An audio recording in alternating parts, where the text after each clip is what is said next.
investigated the Secret Service and their policies and procedures for almost 2 years. Tell us what you uncovered then. We looked at 150 security incidents, everything from literally a man with a gun next to President Obama on an elevator, shots fired at Vice President Biden's house, and they had no video because they had no cameras there.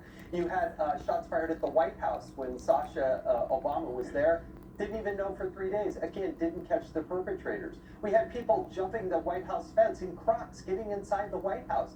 Found out that people didn't have radios. They're actually handing out security badges, and they're giving them badges, and they're giving them guns before their security clearances is even done. We called it an agency in crisis. We came up with all these things that we needed to do to fix the agency, and it doesn't appear as if they did any of those things. And that was 9 years ago. So tell us what the issue is. Is it leadership? Is it DEI 30 for 30 policy? Is it resources? What is needed to help ensure the protection of the protectees? Well, they have more than $130 million to deal with. What they don't have are good priorities. What we called for is we said, look, you have to do a better job of recruiting. You've got to do a better job of training. And you have to figure out how to do crisis communications. When all hell breaks loose, everybody wants to talk. The problem is then nobody knows what to do. That extraction was pathetic.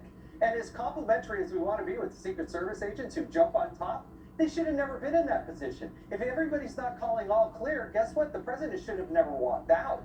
And when he was up on stage and we did know there was a problem, they should have gotten in front of him. And you can't have these agents, with all due respect, if you can't lift somebody who's 6'4", 200 plus pounds, and carry him off the stage by yourself, you have to get a different job within the Secret Service. So, and then we also had a blue ribbon commission that said you have to hire a director who actually is from the outside. If you have all these allegiances and all this bad stuff that you've gone through, and what did they do? Joe Biden went and hired the person that Joe Biden liked.